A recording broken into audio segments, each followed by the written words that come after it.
Hello everyone, my name is Narendra Patidar. और हम जैसा कि आपने यहाँ पर थंबनेल में देखा होगा कि आज हम क्या पढ़ने वाले हैं। तो आज हम यहाँ पर पढ़ने वाले हैं द्विपद प्रमेय, है ना। द्विपद प्रमेय को हम इंग्लिश में वैसे जनरली क्या कहते हैं, बाइनोमियल थ्योरम कहते हैं इसको, है ना। तो बाइनोमियल थ्योरम और या द्विपद प्रमेय के बारे में वैसे तो हमने इससे पहले एक क्लास और इससे पहले हमने अटेंड करी थी, है ना, जिसमें हमने ये सीखा था कि उसमें इसका बेसिक सीखा था, मतलब टोटल बात ये है। ओके, तो अब यहाँ से उससे आगे की कंटिन्यू हम यहाँ पर करते हैं। तो देखो, वैसे तो पहले मैं आपको द्विपद के बारे में समझा देता हूँ। वैसे तो आप सब जानते हो द्विपद मतलब क्या होता है, दो पद। द्विपद मतलब बोले तो दो पद। ओके, तो देखो यहाँ सबसे पहले अपन एक वर्ड समझते हैं जिसका नाम है द्विपद व्यंजक। ओके, तो द्विपद व्यंजक किसको कहते हैं उसको हम समझते हैं। तो देखो, दो कोई भी असमान पद ले लो और उनका हम क्या कर दो, प्लस माइनस कर दो या माइनस कर दो, हाँ प्लस माइनस कर दो। ओके, और उसको हम क्या कहते हैं, ठीक है। तो यहाँ उसको हम कहते हैं द्विपद व्यंजक। मैंने क्या कहा कि कोई भी दो असमान पदों के, दो असमान पदों के योगफल को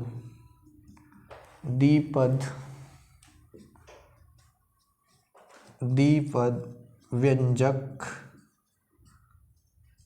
कहते हैं, है ना। अब जैसे कि इसमें देखो एग्जाम्पल के तौर पे या उदाहरण के इसमें देखें हम, तो उदाहरण में हम यूँ बोलेंगे कि x हो गया प्लस y हो गया, क्योंकि देखो x और y जो है ना वो दोनों अलग अलग है। तो इस तरीके से अगर यहाँ पर बीच में प्लस माइनस आ जाए, या अगर मान लो कुछ ऐसा आ जाए जैसे कि मान लो 2x + 1 आ गया, है ना, एक कांस्टेंट आ गया।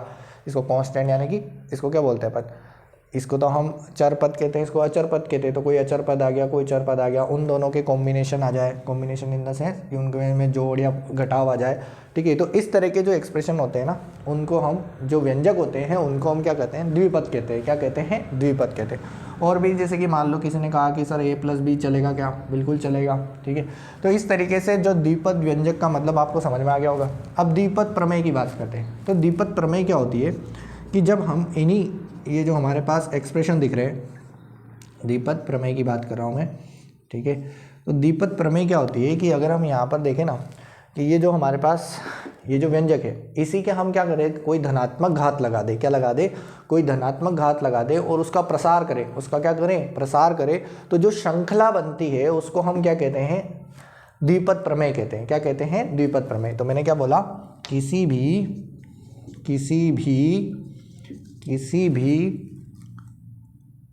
द्विपद व्यंजक की धनात्मक घात के प्रसार की श्रृंखला को द्विपद प्रमेय कहते हैं। क्या कहते हैं, द्विपद प्रमेय कहते हैं, द्विपद प्रमेय कहते हैं। अब देखो थोड़ा सा इसमें हम समझते हैं। वैसे तो मैं अभी बेसिक में जाऊंगा बिल्कुल, ये तो हमने डेफिनेशन लिख दी क्योंकि हम पहले नाम को समझ रहे हैं यहाँ पर। ओके, कहते हैं। अब देखो यहाँ हमने क्या कहा कि x + y, है ना, कोई एक मान लेते हैं, कोई भी एक दो व्यंजक है जो अलग अलग है और उनको हम तो द्विपद व्यंजक कहते हैं। अब इसके कोई भी धनात्मक पावर लगा दो, पावर मतलब इन द सेंस की घात लगा दो, जैसे कि मैंने कहा यहाँ 50 लगा दो। और अगर हम जब इसको सोल्व करेंगे तो देखो यहाँ पर काफ़ी सारे पद आएंगे। उन सारे पद की जो श्रृंखला होती है उसको हम क्या कहते हैं, द्विपद प्रमेय कहते हैं। जैसे कि आपने सबसे छोटा आसान बताऊं मैं, तो यहाँ पर दो वाली तो देखी होगी, x + y का होल स्क्वायर जिसको हम कहते हैं, जिसका हमारा आंसर क्या आता है, x² + 2xy + y²। ऐसे आता है कि नहीं आता, ठीक है। तो ये सबसे छोटी है। इससे भी छोटी अगर हम देखें तो x + y की पावर 1 लगा दो। तो इस तरीके से काफ़ी बड़े नंबर भी तो हो सकते हैं ना। जैसे मैं आपसे कहूँ कि यहाँ पर n आ जाए, n बोले तो कोई भी एक धनात्मक संख्या आ जाए और फिर अगर हम उसको सोल्व करें तो काफ़ी ज़्यादा हमारे पास क्या आएगा, पावर आएगी। और उस तरह की जो श्रृंखला आएगी, एक ऐसी श्रृंखला आएगी, उस श्रृंखला को हम क्या कहते हैं, द्विपद प्रमेय कहते हैं। अब देखो ये आती कहाँ से, इसको हम बिल्कुल बेसिक से समझेंगे कि ये सारी चीज़ें हमारे पास आई कहाँ से, ठीक है। तो देखो समझते हैं। देखो आपने कुछ देखा होगा, कुछ चीज़ें। अगर मैं आपसे कहूँ कि आप मेरे को, है ना, a + b की पावर 0 बताओ, तो आप क्या कहोगे, इसका आंसर तो 1 आएगा। इसका आंसर तो कितना आएगा, 1 आएगा। अरे यही तो कहोगे ना, किसी की भी पावर 0 क्या होता है, तो 1 होता है। अब जैसे कि मैं आपसे कहूँ कि आप मेरे को a प्लस बी की पावर 1 बता दो, तो आप यूँ कहोगे कि इसका आंसर तो a भी आएगा। तो मैं इसको ना थोड़ा सा ऐसे लिख रहा हूँ, a और b को थोड़ा दूर दूर लिख रहा हूँ, ठीक है, और बीच में प्लस आ जाएगा, है ना, वो तो कोई इशू नहीं है। फिर अगर मैं बात करूँ कि a प्लस बी का स्क्वायर कितना आएगा, तो a प्लस बी का स्क्वायर कितना आएगा, तो आप यूँ कहोगे, थोड़ा पास में लिख देते हैं, ज़्यादा दूर हो गया है ना, ओके। अगर मैं इसका यहाँ पर आंसर लिखने की कोशिश करूँ तो देखो ये आई तो आएगा, यहाँ पर आएगा a square plus 2ab plus B square, okay. अच्छा, अगर आप इसका घात 3 कर दो, जिसको हम क्यूब बोलते हैं, तो क्यूब की अभी हमें जनरली जो आइडेंटिटी होती है या जनरली जो असमीका होती है ना, असमीका बोलते हैं इनको, तो जो हमारे जो सर्वसमीका बोलते हैं, सॉरी असमीका तो नहीं बोलते, सर्वसमीका बोलते हैं। तो सर्वसमीका जो होती है वो क्या हो जाती है हमारे पास, यहाँ पर 3, फिर यहाँ पर क्या बोलेंगे अपन 3a स्क्वायर बी, फिर क्या बोलेंगे 3ab स्क्वायर, और फिर क्या बोलेंगे बी क्यूब। अरे यही तो आती है। अब जैसे मैं आपसे बोलूँ कि आप मेरे को है ना पावर 4 भी बताओ, पावर क्या बताओ 4, हो सकता है आप में से किसी को पता हो, नहीं हो तो देखो अब हम यहाँ पे सीखते हैं क्या सीखना चाहते हैं। देखो अगर इस एक्सप्रेशन में देखो, इसमें देखो, चलो आप यहाँ पर सबसे पहले जो घात है वो कितनी है, 2 है, a की घात कितनी है, 2 है, यहाँ पर कितनी है 1 है, और यहाँ पर देखो कितनी है, यहाँ पर a की घात कितनी है हमारे पास 0 है, कितनी है 0। अरे दिख रही है ना, क्योंकि किसी की भी पावर 0 कितनी होती है 1 होती है। सेम कहानी में यहाँ देखो, देखो a की घात 3 है, फिर 2 है, फिर 1 है, और यहाँ पर कितनी है 0 है। तो अगर मैं यहाँ पर पावर 4 लिख रहा हूँ तो इसका मतलब यहाँ पर ये आएगा कि यहाँ सबसे पहले तो पावर 4 आएगी, फिर बीच में यहाँ पर पावर 3 वाला एक नंबर आएगा, फिर यहाँ पर कितना आएगा पावर 2 वाला आएगा, फिर पावर 1 वाला आएगा, और फिर पावर 0 वाला आएगा। अरे यही तो आएगा। अब देखो b के बारे में सोचते हैं, b के बारे में क्या हो रहा है ना, मैं इसको हटा दूँ यहाँ से, ओके। अब देखो b का यहाँ इस साइड से देखो, तो यहाँ b स्क्वायर है, मतलब b की घात 2 है, फिर यहाँ पर 1 है, और यहाँ पर 0 है, तो मतलब b पीछे से क्या हो रहा है, वो डिक्रीज हो रहा है, ओके, डिक्रीज मतलब घट रहा है। तो देखो यहाँ पर तो b की पावर 4 रही होगी, फिर यहाँ पर देखो आप b की पावर 3 रही होगी, ऐसे ही यहाँ पर b की पावर कितनी रही होगी 2 रही होगी, ओके। यहाँ पर कितनी रही होगी, तो आप कहोगे कि यहाँ पर 1 रही होगी, और यहाँ पर 0 रही होगी। अरे 0 मतलब नहीं लिखे, ओके, b की पावर 0 यानी कि 1 होता है, ओके। अब और समझते हैं, देखो अब देखो ये तो हमें समझ में आ गया कि सर ये तो पता चल गया। अब ये 3 जो यहाँ पर, जैसे कि यहाँ पे 2 आया, यहाँ पे 3 आया, यहाँ पे 3 आया, तो अब यहाँ पे क्या आएगा, यहाँ पर क्या आएगा, ये भी तो हमें समझने वाली बात है ना।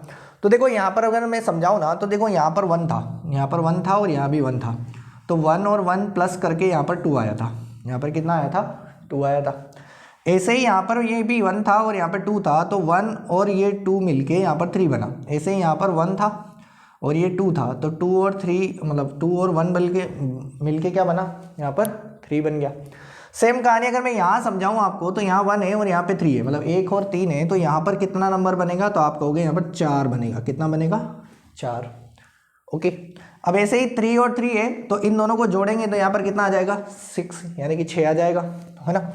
इधर देखो अगर हम यहाँ पर देखें तो यहाँ पर भी देखो कितना है 3 और 1 है, अरे यहाँ पर कितना है 3 और 1 है ना, तो ये कितना हो जाएगा यहाँ पर 4 आ जाएगा, है ना, और लास्ट में तो ये आ जाएगा। अच्छा मैं ये a की पावर 0 भी हटा रहा हूँ, है ना।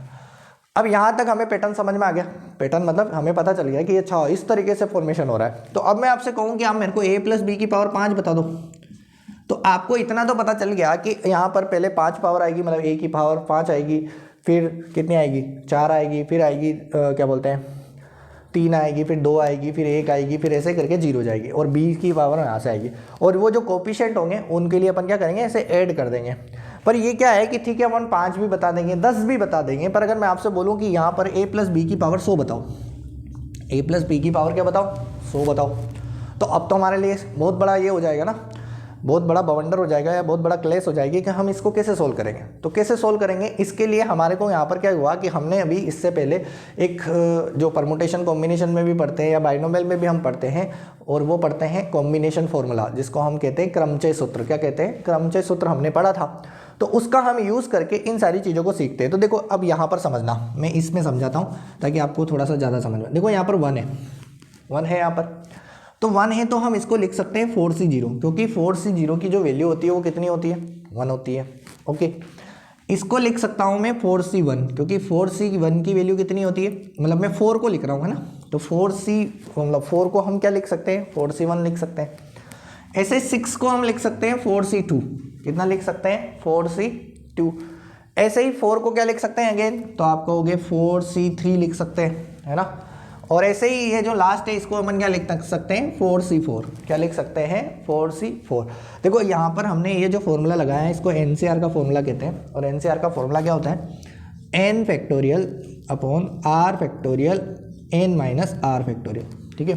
जैसे कि अगर आप कोई भी वैल्यू उठा के देख लो, जैसे कि किसी ने कहा कि सर 4c3 4 की वैल्यू बताओ, तो हम क्या कहेंगे 4c3, यहाँ पर 4 फैक्टोरियल, यहाँ पर 3 फैक्टोरियल, और यहाँ पर 4 माइनस 3 फैक्टोरियल। तो 4 माइनस 3 कितना होता है 1 होता है। तो हम यहाँ पर क्या कहेंगे 4 फैक्टोरियल और यहाँ पर 3 फैक्टोरियल और 1 फैक्टोरियल। जब आप इसको सोल्व करोगे तो 4 फैक्टोरियल का मतलब क्या होता है, आपको बताया था ना लास्ट क्लास में। तो 4 3 2 1, यहाँ पर भी 3 2 1, तो ये कट कुटा के कितना आएगा 4 आएगा। कितना आएगा 4। तो इसकी वैल्यू 4 हो गई। तो इसका मतलब ये है कि अगर कल से मेरे को 100 फैक्टोरियल पूछा, मतलब जैसे कि मैं कहानी में यूँ समझाना चाहता हूँ आपसे, ठीक है, कि अगर आपसे कल से कुछ भी पूछे आप उसका आंसर बता सकते हो। जैसे कि मैंने यूँ कहा कि आप a प्लस बी की पावर 6 बताओ मेरे को, कितनी बताओ 6 बताओ। तो हम देखो 6 कैसे बताएंगे, तो हम ये लिख देंगे यहाँ पर कि NC यानी कि 6c0 a की पावर 6, क्योंकि देखो पावर जो a की होती है वो तो घटती जाती है और जो b की होती है वो बढ़ती जाती है। तो यहाँ तो b की पावर आएगी नहीं, b की पावर तो 0 है। फिर 6c1, फिर a की पावर 5 और b की पावर 1 आ जाएगा। फिर क्या आएगा 6c2, a की पावर कितनी, तो आप कहोगे 4, b की पावर कितनी, तो आप कहोगे 2। और देखो यहाँ पर कितना आएगा 6c3, a की पावर कितनी आ जाएगी, यहाँ पर पावर है ना, पावर मतलब समझते हो ना घात हो ना, यहाँ पर कितना आएगा 3, यहाँ पर भी 3। फिर यहाँ पर 6c4 कितना आएगा, तो आप कहोगे a की पावर 4 और b की पावर 2। ऐसे ही सॉरी 2 नहीं 4 नहीं 2, तो ये आएगा और 4 इधर आएगा। ओके, फिर यहाँ पर कितना आएगा, तो आप यूँ कहोगे 6c5, a की पावर 1 और b की पावर 5, और लास्ट जो टर्म आएगी वो कौन सी आएगी 6c6, और वो कितनी आ जाएगी b की पावर 5, क्योंकि a की पावर तो 0 आएगी, a की पावर तो कितनी आएगी हमारे पास 0, 6 आएगा यहाँ पर, b की पावर 6 आ जाएगा। ओके, तो देखो आप अब कोई सा भी नंबर हो या कोई सा भी व्यंजक हो जो कि क्या हो द्विपद हो, हम उसका क्या कर सकते हैं प्रसार निकाल सकते हैं। क्या निकाल सकते हैं प्रसार। समझ में आई थोड़ी थोड़ी कहानी। जैसे कि और देखो किसी ने कहा कि अब इसको है ना थोड़ा सा जनरलाइज कर दो। जनरलाइज का मतलब समझते हो, इसका एक हमें मतलब फॉर्मूला टाइप बता दो ताकि हम कभी भी हमें क्या नहीं आए प्रॉब्लम नहीं आए। तो देखो यहाँ हम क्या लिख रहे हैं कि अगर हमें a प्लस बी के पावर n किया जाए तो उसका आंसर क्या आएगा। तो हम यूँ कह रहे हैं कि देखो इसका आंसर आता है NCR, फिर हम कहेंगे a की पावर n माइनस, अच्छा ऐसे चलते देखो धीरे धीरे चलते, पहले तो r भी मत लिखो आप, है ना। जैसे कि मैंने कहा कि आप इसको सोल्व करो तो आप क्या कहोगे NC 0 आएगा सर पहले तो, है ना, क्योंकि देखो यहाँ पर अगर हम देखें ना तो हमने 0 ही तो लिखा, यहाँ पे भी हमने 0 लिखा, तो अगर n पावर है तो हम क्या लिखेंगे यहाँ पर 0 ही तो लिखेंगे। फिर यहाँ पर आप क्या लिखोगे NC 1 लिख दो, फिर a की पावर कितनी लिखोगे n माइनस 1, क्योंकि एक कम कर रहे हैं अपन, और b की पावर 1 हो रही है ना, b की पावर कितनी है यहाँ पर 1 बन रही है, तो a से लिख दो। फिर नेक्स्ट क्या लिखेंगे अपन NC2, नेक्स्ट क्या लिखेंगे NC2, और a की पावर n माइनस 2 और b की पावर 2 हो जाएगा। ओके, अब जब आप लास्ट में जाओगे ना तो लास्ट में लिखोगे आप NCN, कितना लिखोगे NCN, और यहाँ पर हमारा पास आ जाएगा n माइनस, देखो n मतलब अगर हम यहाँ पे नोटिस करें ना तो a की पावर लास्ट में हमारे पास क्या होती है 0 होती है, तो मैं a की पावर 0 लिख दूँ, और b की पावर लास्ट में हमारे पास वही होती है जो यहाँ नंबर होता है, तो वो यहाँ n है तो यहाँ पर कितना आ जाएगा n आ जाएगा। ठीक है, तो ये जो चीज़ आई ना हमारे पास, इसी को हम क्या कहते हैं द्विपद प्रमेय कहते हैं, इसी को हम क्या कहते हैं द्विपद प्रमेय। तो अब आपको समझ में आ गया होगा कि द्विपद प्रमेय कहाँ से आती है और कैसे आती है। ठीक है, तो चलो देखो द्विपद प्रमेय, और द्विपद प्रमेय को हम क्या कहते हैं बाइनोमियल थ्योरम, इसको और शॉर्ट में लोग बीटी कहते हैं। क्या कहते हैं बीटी, बाइनोमियल थ्योरम। अब देखो ये तो हमने थोड़ा सा इसका बड़ा सा फॉर्मूला देख लिया, क्या क्या करते हैं। अच्छा इसमें थोड़ा सा नोटिस करो, हम कहाँ से स्टार्ट करते हैं NC0 लिखते हैं, 0 से स्टार्ट करते हैं और n तक जाते हैं। कहाँ तक जाते हैं n तक। और देखो a की पावर क्या हो रही है यहाँ पर कम होती जा रही है, और b की पावर क्या होती जा रही है बढ़ती जा रही है। तो इसी चीज़ को हम ऐसे भी तो समझ सकते हैं ना कि इसको सिग्मा में लिखो सर। सिग्मा मतलब समझते हो ना, सिग्मा का मतलब भी क्या होता है जोड़ना होता है। क्या होता है जोड़ना। तो हमने इस तरीके से लिख दिया इसको NCR A की पावर n माइनस आर और B की पावर r। जहाँ पर r देखो कहाँ से चलाना है हमें, तो r को हमें चलाना है 0 से लेके n तक। कहाँ तक चलाना है? 0 से लेकर n तक। तो इसको भी हम क्या कहते हैं, ये तो हमने इसका थोड़ा सा बड़ा रूप लिखा और ये इसका क्या है, छोटा रूप है। तो इसको भी हम बाइनोमियल थ्योरम कहते हैं और इसको भी हम बाइनोमियल थ्योरम कहते हैं। इसमें सिग्मा का मतलब क्या होता है? सिग्मा का मतलब होता है जोड़ना। और हम कहाँ से लिखेंगे? देखो सबसे पहले जब हम इसको खोलते हैं ना तो क्या लिखते हैं, यहाँ 0 रखते हैं। ओके, तो यहाँ 0 रख दोगे। अच्छा ये n, अच्छा इसमें एक काम कर सकते हैं अपन, काम तो क्या, यही सही है। n ये वाला होगा, कौन सा होगा? ये वाला होगा, जो भी यहाँ होगा ना। जैसे यहाँ लो 50 है तो हम यहाँ 50 लिखेंगे, तो यहाँ लिखेंगे हम 50C0, फिर यहाँ पे क्या लिखेंगे 50C1, है ना। ऐसे चलेंगे हम, कहाँ तक जाएंगे? 50C50 तक जाएंगे। कहाँ तक जाएंगे? 50C50। और फिर इस तरीके से हम इसको ओपन कर देंगे। तो आई होप आपको थोड़ा थोड़ा समझ में आया होगा। ठीक है, देखो इसमें अपन 2-4 क्वेश्चन करेंगे तभी हमको थोड़ा और अच्छे से समझ में आएगा। ओके, तो मैं इसको हटा देता हूँ।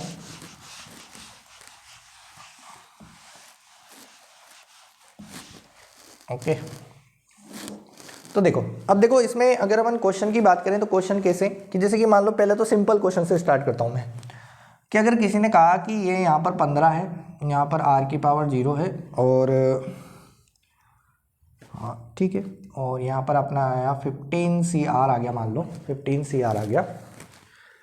फिर आपके पास मान लो यहाँ पर आ गया x आ गया, जिसकी पावर आ गई 15 माइनस r आ गई, और एक 1 आ गया। अब देखो 1 तो कभी कभी लिख के भी नहीं देता हो, तो -1 ले लेते हैं। क्या ले लेते हैं? -1, क्योंकि 1 तो कभी कभी वो आपको लिख के भी नहीं देगा, क्योंकि 1 की पावर तो कुछ भी ले लो 1 ही होता है। तो ये आ गया। अब मैं आपसे पूछूं कि ये किसका एक्सप्रेशन है, मतलब ये किसकी वैल्यू है। मैं आपसे क्या पूछ रहा हूँ कि ये किसका प्रसार है। तो हम ये डायरेक्ट भी बता सकते हैं अगर हमें ये पता है। तो देखो कैसे बताएंगे, तो आप इसको देखो थोड़ी देर के लिए, जो यहाँ पर r है ना, वो b वाले के ऊपर भी r है। मतलब जो r यहाँ लिख रखा है, जो नंबर यहाँ लिख रखा है, जो संख्या यहाँ लिख रखी है, वो हमने b के ऊपर लिखी है। तो b कहाँ लिखते हैं अपन? पीछे की साइड पे लिखते हैं। b कहाँ लिखते हैं? पीछे की साइड पे लिखते हैं।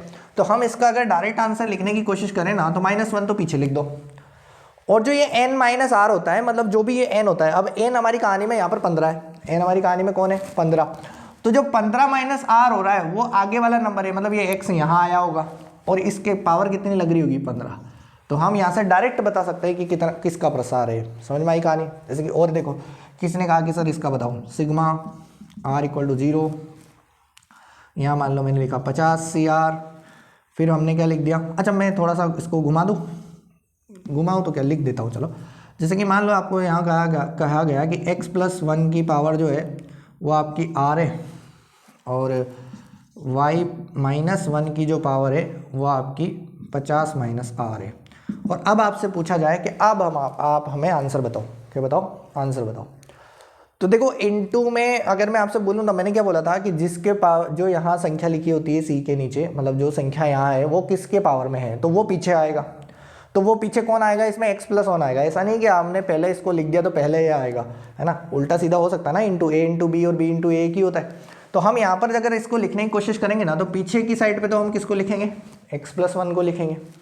और इसको कहाँ लिखेंगे? हम यहाँ पर लिख देंगे y-1 को, और इसकी पावर कितनी लगाएंगे? 50। अच्छा ये कट जाएगा 1 से 1, 1 से 1 क्या हो जाएगा? ये कट जाएगा। तो कटने के बाद फाइनली आंसर हमारे पास क्या बचेगा? y-x नहीं बचेगा, प्लस का ही आएगा ना, प्लस आएगा। ओके, तो y+x = मतलब y+x की पावर 50 आ जाएगा। कहानी समझ में आई होगी आपको थोड़ी, आई होप कि आपको कहानी समझ में आई होगी कि हम किस तरीके से इसको सोल्व करते हैं या किस तरीके से लिखते हैं। अभी तो ये हमने बिल्कुल बेसिक क्वेश्चन उठाया। अच्छा अब इसमें कुछ चीज़ें और नोटिस करने वाली है। नोटिस मतलब प्रॉपर्टी, जिसको हम बोलते हैं, क्या बोलते हैं? प्रॉपर्टी। तो प्रॉपर्टी या इसकी जो हम कहानी समझते हैं, तो द्विपद प्रमेय में ये तो हमने उदाहरण देख लिया। अब एक बार मैं द्विपद प्रमेय लिखता हूँ आपके सामने, और फिर इसके हम बारे में सोचते हैं ना क्या क्या है इसमें। तो देखो हमने क्या लिखा कि a+b की पावर n को हम लिखते हैं NCR या NC0 लिखते हैं, फिर हम लिखते हैं a की पावर n, फिर हम लिखते हैं NC1, फिर हम लिखते हैं a की पावर n-1, b की पावर 1, फिर हम लिखते हैं NC2, a की पावर n-2, b की पावर 2, ऐसे कहाँ तक? NCn और a टू दी पावर 0 और b to the power n। है ना। तो सबसे पहली बात तो कि ये जो आपको यहाँ पर ये जो लोग दिख रहे हैं कौन कौन से, ये वाले NC0 हो गया, NC1 हो गया, NC2 हो गया, ऐसे ऐसे ये जो भी है इनको हम बोलते हैं द्विपद गुणांक। क्या कहते हैं इनको, क्योंकि क्वेश्चन में आता है कि आप द्विपद गुणांक बताओ, तो द्विपद गुणांक का मतलब समझ में आ गया ना, इनको हम क्या कहते हैं, द्विपद गुणांक कहते हैं इनको। ओके, इनको हम क्या कहते हैं, द्विपद गुणांक कहते हैं। अच्छा एक और चीज़, इसकी प्रत्येक टर्म में देखो आप, मतलब जो भी आपकी कोई सी भी टर्म उठा लो, एक मतलब टर्म इन द सेंस की पद उठा लो, कोई सा भी पद उठा लो आप, सारे पदों में अगर आप ए की जो भी घात है और जो भी बी की घात है उनका सम यानी कि उनका जो योगफल होगा वो हमेशा n होगा, वो हमेशा क्या होगा, n होगा। दिख रहा है आपको ये जो n है ना, देखो देखिए यहाँ पर देखो आप, इसकी पावर कितनी है n-1 और इसकी पावर कितनी है 1। तो अगर आप इन दोनों को जोड़ते हो n-1 और 1 को जोड़ते हो तो हमेशा कितना आएगा, ये n आएगा। चाहे आप यहाँ जोड़ो, चाहे आप यहाँ जोड़ो, चाहे आप यहाँ जोड़ो, तो यहाँ पर प्रत्येक पद में, कहाँ पर, प्रत्येक पद में a तथा b की घातों का सम, a तथा b की घातों का सम बोले तो योगफल n होता है। अच्छा और देखते हैं, इसके अलावा देखो और क्या समझ सकते हैं अपन यहाँ पर कि प्रत्येक का होता है। इसके अलावा देखो यहाँ पर ये भी है कि जो ये हमारा r है, देखो हम इस एक और अपन ने एक और लिखा था ना, ये सिग्मा वाला फॉर्मेट लिखा था। तो उस सिग्मा वाला फॉर्मेट, ये वाला जो फॉर्मेट कह रहा हूँ मैं, सिग्मा 0 से लेके n तक NCR a की power n-r b to the power r। तो ये जो r है ना, ये हमेशा क्या होता है ना, तो r जो हमेशा होता है वो मतलब पूर्णांक संख्या होती है। क्या होती है, r बिलोंगिंग, अच्छा ये तो आपको पता ही होगा ना, ये r संबंध रखता है z से, यानी कि ये क्या होती है, r हमारा पूर्णांक संख्या होती है। क्या होती है ये, पूर्णांक संख्या। ओके, थोड़ा और देखें।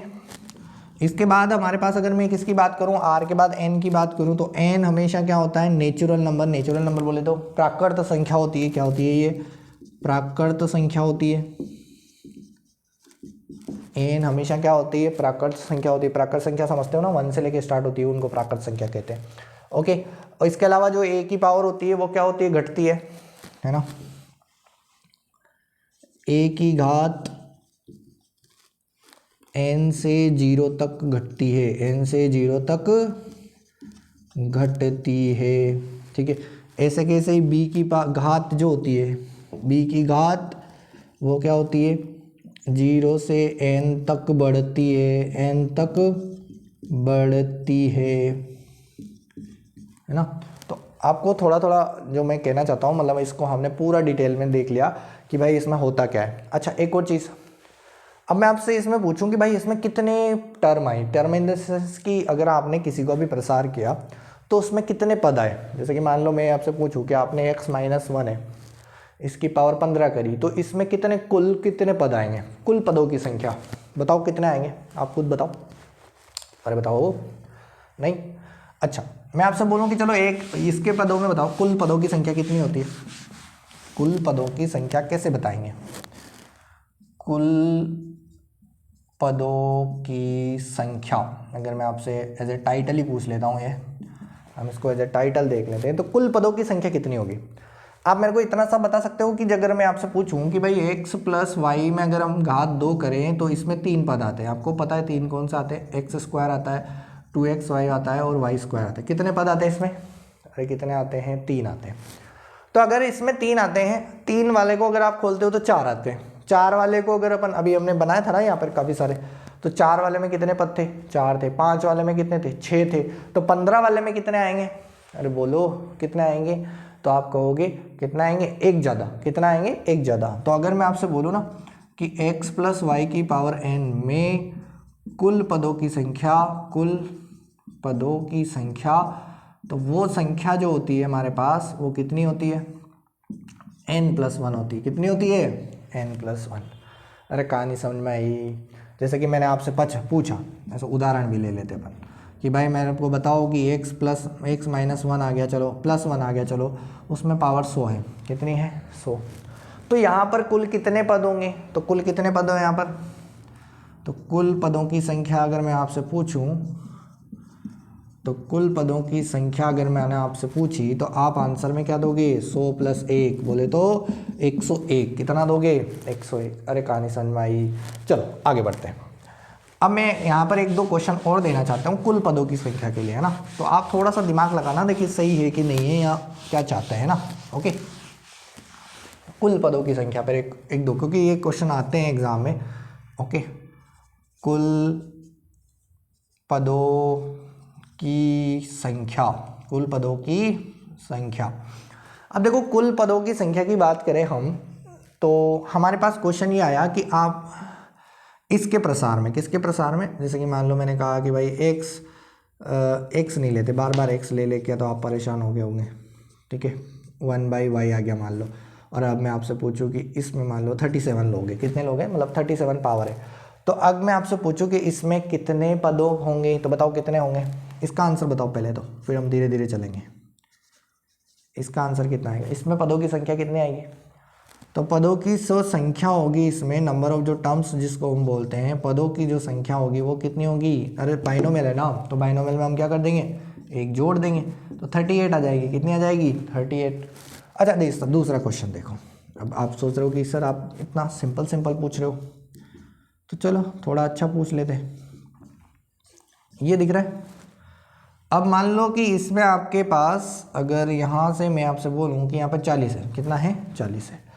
अब आप इसमें कुल पदों की संख्या बताओ। तो देखो कुल पदों की संख्या बताने के लिए अगर मैं आपसे पूछ रहा हूँ, तो आप क्या कहोगे कि सर ये तो बाइनोमियल ही नहीं है, पहली बात तो, या किसी के दिमाग में आया होगा तो किसी को ऑप्शन में दिख रहा होगा 41, तो 41 टिक कर देगा वो, तो 41 तो पहली बात तो इसका आंसर नहीं है। अब ये बाइनोमियल ही नहीं है, ये तो ट्राइनोमियल है, तो ट्राइनोमियल है तो फिर क्या करें, तो ट्राइनोमियल है तो हम सबसे पहले क्या करेंगे, देखो यहाँ सबसे पहले हम इसको बाइनोमियल में कन्वर्ट करेंगे। देखो ये किसी का होल स्क्वायर है क्या, तो आप यूँ कहोगे ना कि ये सर x+1 का होल स्क्वायर है और उसकी पावर 40 लग रही है। अगर आप x+1 के होल स्क्वायर को ओपन करते हो तो यही आता है, ठीक है। अरे समझ में आई कहानी। तो जब आपने इसको ओपन किया तो ये कितना आ गया, देखो अब इसको ये पावर इंटू हो जाती है, मतलब घात का गुणा हो जाता है, तो यहाँ 40 का 80 हो जाएगा। अरे हो जाएगा कि नहीं हो जाएगा। अब मैं आपसे पूछूं कि कुल पदों की संख्या बताओ, कुल पदों की संख्या बताओ, तो संख्या कितनी आएगी, बोलो 80 + 1 81, कितनी आएगी, 81 आ जाएगी। अरे समझ में आई कहानी। चलो और देखो, अभी तो और इंटरेस्टिंग क्वेश्चन तो अब आने वाले हैं। जैसे कि फिर मैंने आपसे पूछा, अच्छा सर ऐसा भी होता है क्या, तो चलो देखो नेक्स्ट देखो। नेक्स्ट की बात करें तो जैसे कि मान लो किसी ने कहा कि ये आया सर 3x, फिर 3x², फिर यहाँ पर हमारे पास आ गया x³ और यहाँ पर आ गया मान लो 10। कितना आ गया, 10 आ गया। अब बताओ कुल पदों की संख्या बताओ। तो फिर वही आपके दिमाग में एक ही क्वेश्चन आ रहा होगा कि सर इस बार तो वो नहीं है, मतलब क्या नहीं है, बाइनोमियल नहीं है। बाइनोमियल मतलब द्विपद नहीं है, द्विपद नहीं है तो हम क्या करेंगे, फिर हम क्या करेंगे, इसको पहले इसको द्विपद बना दो। अब द्विपद बन जाएगा क्या, देखो कभी कभी तो बन जाते हैं, कभी कभी नहीं भी बनते, तो ऐसा नहीं है कि हर बार बन जाएंगे। जैसे कि यहाँ तो बन गया, या कुछ और भी क्वेश्चन होते हैं वहाँ भी बन जाते हैं। तो जहाँ जहाँ बनते हैं वहाँ तो हम बना लेंगे, जहाँ नहीं बनेंगे वहाँ पर क्या करेंगे वो भी देखते हैं। तो अभी तो इसमें तो बन जाएगा। देखो ये है ना, अगर आप किसी ने इसका होल क्यूब सुना हो तो वो यही होता है, 1 + x का क्यूब अगर आप सोल्व करोगे ना तो यही तो होता है ना। अभी थोड़ी देर पहले लिखा था मैंने, तो 1 + x का क्यूब अगर आप सोल्व करोगे तो ये लिखोगे आप। ओके, तो ये कितना हो जाएगा, आप देखो 1 + x की पावर कितनी, तो आप कहोगे 30। कितनी, 30। तो कुल पदों की संख्या बोलो, कुल पदों की संख्या वो हो जाएगी हमारे लिए 30 + 1 जो कि कितनी होती है, 31। कितनी होती है, 31, है ना। इसके बाद देखो फोर्थ नंबर पे अगर हम आपसे पूछें कि भाई आप है ना एक काम करो, हर बार तो आप हमें बता ही रहे हो, एक बार थोड़ा सा ये वाला बता दो कि इसमें कितनी कुछ ऐसे ले, चलो ये ले लो। ओके, इसमें क्या होगा, अब देखो इस क्वेश्चन को आराम से देखना। क्या ये किसी का होल स्क्वायर है, क्या ये किसी का होल, अच्छा ये तो चलो फिर भी होल स्क्वायर बन रहा होगा कि नहीं बन रहा, होल स्क्वायर बन रहा है क्या, हाँ बन तो रहा है वैसे तो। पर अगर मान लो किसी को नहीं दिखा, नहीं दिखा वाले के लिए केस में भी हम कुछ ना कुछ कर देंगे, और दिख जाए उसके केस में भी आपको दिख जाए। वैसे तो होल स्क्वायर है ये किसी का, अब आप दिया तो देखो किसका होल स्क्वायर है, किसका होल स्क्वायर बताओ। देखो अगर आप यहाँ पर है ना 1 + x स्क्वायर करते हो ना और उसका होल स्क्वायर करते हो तो यही आता है पहली बात तो कितना आ जाएगा ये यहाँ से आएगा 20, कितना आएगा 20, यानी कि इसमें टोटल पद जो आएंगे वो 21 आएंगे। टोटल पद कितने आएंगे, कुल पद कितने आएंगे इसमें 21, 20 और 1 21। पर मान लो किसी के नहीं चमका, मतलब चमका इन द सेंस कि उसके दिमाग में क्लिक नहीं किया, क्या नहीं किया, क्लिक नहीं किया, तो फिर उस केस में हम क्या करेंगे आप सुनो। देखो इसमें हाईएस्ट पावर कितनी जा सकती है, 40 जाएंगी ना, 10 की पावर अपन 4 करेंगे, मतलब x की पावर 4 की पावर हम 10 करेंगे, क्योंकि 10 तक जाएगा हमारा एक्सपेंशन। तो वहाँ जब हम इसको ले जाएंगे तो इसमें हाईएस्ट जो पावर जा सकती है वो 40 तक जाती है। अच्छा लोवेस्ट कितनी जा सकती है, देखो लोवेस्ट में अगर अपन किसी की भी लोवेस्ट की बात करें तो उसकी लोवेस्ट पावर 0 जा सकती है। कितनी जा सकती है 0, क्योंकि यहाँ पर 1 रहेगा ना, तो 1 के साथ हम कभी कभी जब लास्ट में जाएंगे तो 0 जा सकती है। तो यहाँ से लेके यहाँ तक फिर एक x स्क्वायर आएगा, फिर पावर, देखो हमेशा इसमें 2 का डिफरेंस है ना, कितने का डिफरेंस है, पावर में कितने का अंतर है, तो 2 का अंतर है, तो 2 का अंतर है, तो ऐसा सीन बनेगा। और ये कहाँ तक जाएगी 40 तक जाएगी। तो बताओ कितने, यहाँ पर अगर मैं आंसर पूछूं आपसे तो कितने आंसर आएंगे, कितने पद आएंगे, ये सारे लोग आएंगे इसमें, तो कितने आएंगे। देखो यहाँ से लेके यहाँ तक करो काउंट आप, 2 से लेके 40 तक अगर आप काउंट करते हो ना तो 20 पद आते हैं। कितने आते हैं 20 पद, और एक पद ये, तो कुल पद कितने हो गए, तो कुल पद कितने हो गए 20 + 1 जो कि कितना हो गए 21 हो गए। कितने हो गए 21 हो गए। अरे कहानी समझ में आई मैं क्या कहना चाहता हूँ, किस तरीके से हम यहाँ पर सॉल्व करेंगे, आप सबको समझ में आ रहा है ना। अच्छा एक और क्वेश्चन दे दूँ इसी हिसाब से, आप कहो कि चलो दे दो सर, कोई बात नहीं, हम अब तो सीख गए, अब तो हम सीख गए। अरे सीखना भी चाहिए भाई, ठीक है। जैसे कि मान लो मैंने कहा कि यहाँ पर -1 है और यहाँ पर +1/x³ है, और यहाँ पर आपका मान लो 20 है। अब बताओ, अब आप बताओ कि इसमें कुल कितने पद हैं। तो देखो कुल पदों की बात हो रही है, कुल क्या हो रही है, पदों की बात हो रही है, तो कैसे कितनी जाएगी, हाईएस्ट पावर कितनी जाएगी, लोवेस्ट कितनी जाएगी। तो पहली बात तो अगर यहाँ देखो ये डिनोमिनेटर में, तो या तो आप इसकी शक्ल सुधार लो, शक्ल सुधारने का मतलब है कि इसको ऊपर शिफ्ट कर दो। कहाँ शिफ्ट कर दो आप, इसको ऊपर शिफ्ट कर दो, तो x³ -1 हो जाएगा, ओके, और यहाँ पर x की पावर -3 हो जाएगी और पावर 20 हो जाएगी।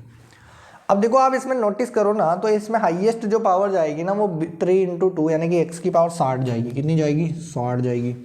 और इनमें ना 3 का डिफरेंस अगर आप नोटिस करो तो, और इसमें फिर अगर यहाँ लोएस्ट की बात करो ना तो वो जाएगी हमारे पास कितनी, x की पावर -60 जाएगी। कितनी जाएगी, जब ये 3 यहाँ से इसके साथ मल्टीप्लाई हुआ तो -20, तो कहीं बीच में 0 भी आएगा, x की पावर 0 और x की पावर 3 ऐसे चलेगा, -3 ऐसे ना, और यहाँ पर x की पावर 3, तो ऐसे ऐसे करके चलेगा। तो देखो 3 से लेके 60 तक तो इधर जाएगी, -3 से लेके नहीं -60 तक इधर जाएगी, और बीच में क्या रहे, तो ये कितने होंगे टोटल लोग। तो देखो ये अगर हमारी बात करें ना तो 20 मिलेंगे अपन को, अरे 20 ही मिलेंगे ना। 3 की टेबल आपको, यानी कि 3 का पहाड़ आपको 60 तक बोलना है, तो कितनी बार बोल पाओगे आप, 20 बार ही तो बोल पाओगे, है ना।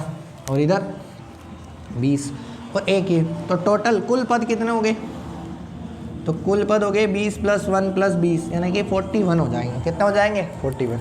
अरे कहानी समझ में आई मैं क्या कहना चाहता हूँ, कि इस तरीके से हम पदों की संख्या निकाल लेंगे। क्या निकाल लेंगे, पदों की संख्या निकाल लेंगे। ओके चलो थोड़ा सा और आगे देखते हैं। देखो अभी तक हमने ना पदों की संख्या निकालना सीखा, बाइनोमियल होती क्या है उसके बारे में सीखा। अभी तक हमने इस पे यूं वाले क्वेश्चन नहीं किए कि प्रसार कैसे होता है, कैसे हम सोल्व करते हैं, सर वो भी तो बताओ हमें।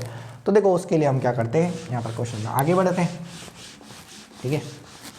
देखो जनरली इसमें जो क्वेश्चन आते हैं वो आपसे कहेंगे, मैं बिल्कुल सिंपल से क्वेश्चन से स्टार्ट करता हूँ, 2x + 3 की पावर 4 का प्रसार ज्ञात करो। क्या करो, प्रसार ज्ञात करो, या इसकी पावर 4 को ओपन करो। टोटल बात है, देखो पावर 4 तो मैंने बहुत ही आसान दे दी, नहीं तो इससे भी टफ आती है, ठीक है।